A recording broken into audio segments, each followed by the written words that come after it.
and we got pictures with him with the woman who ran Voice of America and stuff. Let's just back up a little bit, because I want to go back to the Lockheed meeting and with Robert Weiss. So the way that this could be is it almost sounds like it's a Lockheed initiated thing here to start working with Tom DeLonge. Yeah, that it helped their cause. They had some sort of thing where they realized they were trying to get some sort of message. So where does Bigelow fit into this then? Because Bigelow, you could say, is a competitor. I mean, they would be a very small competitor.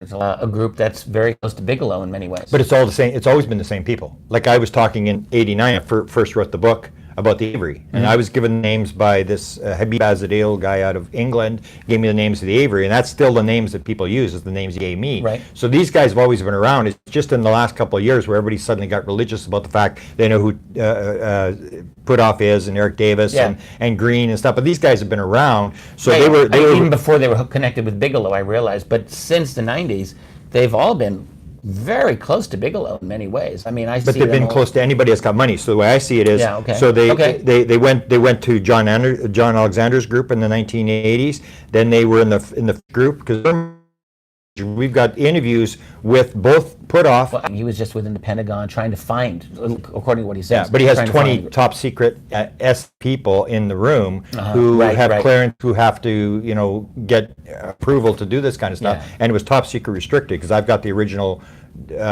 notes from Oak Shannon, which with the cover page, which shows Oak Shannon. Shannon. Wilson document. And see, I always knew he was around. That's when I saw the Wilson document. I only read the first page. All I needed to see was Oak Shannon's name, because I knew he was close friends with Eric Davis, because Eric gave me the Oak Shannon notes. This is a really important point for anyone watching this. The fact that Oak Shannon, people arguing about the Wilson document, is it legit, is it not? First of all, of course it's legit. Secondly, several of the people very involved in that have said off the record, of course it's... Have we told you?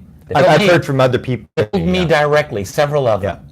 No, I mean, it's almost comical how, so aside from all of that, the evidence within the documents makes it obvious. Like you and I would know the names. So when you see the document, because when James first showed me the document, the names, and most people in the field wouldn't know those names. But when I saw the names, I go, where do you get this from? Because it's an ordinary document. Like, I've followed these guys for years, and all these names are on there. Names. Exactly. Especially Oak Shannon, because nobody knew who Oak Shannon. Now he's a big name, but nobody knew who he was. Right. So when I saw Oak Shannon's name, I immediately knew this is the real deal. And I said, where did you get this from?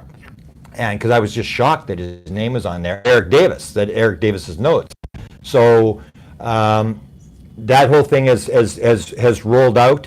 But it's sort of faded away. I told James that this is probably going to fade. That's the problem with ufology, is that it's like 24/7 news, or like one Trump scandal after another in the White House, where you go from one and then you forget about this one and you go on to the next one. And I remember when the documents started to fade, and then Trump goes to Korea, North Korea, and he walks across the thing, and the big headline, all the UFO people are talking about, oh, there was a UFO scene when he went across the demilitarized zone, and it turned out to be birds. And I'm going, we've already gone back to the next story. It was just bizarre how it's... I agree. I mean, the whole Wilson story has receded, but it's never going to go away. There's no way. In my view, and I think you agree... Oh, absolutely. Researchers who know better know that's the real deal, and it's going to be part of the received knowledge moving forward. Yeah, and it helps us in terms of understanding that this is real material, and it's not just the surface material. Right. It's the inside material where it gives you a sort of a sort of blueprint to follow.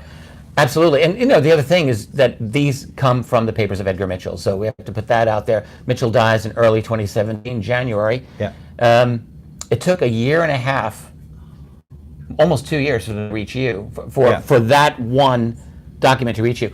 One of the criticisms that I heard, frankly, was the question, well, why did it take so long? You have these researchers, they've got this document, you tell me that they're going to wait over a year to get the document out? And the answer is absolutely yes. People are terrified of these documents. When you got them, you were afraid of them.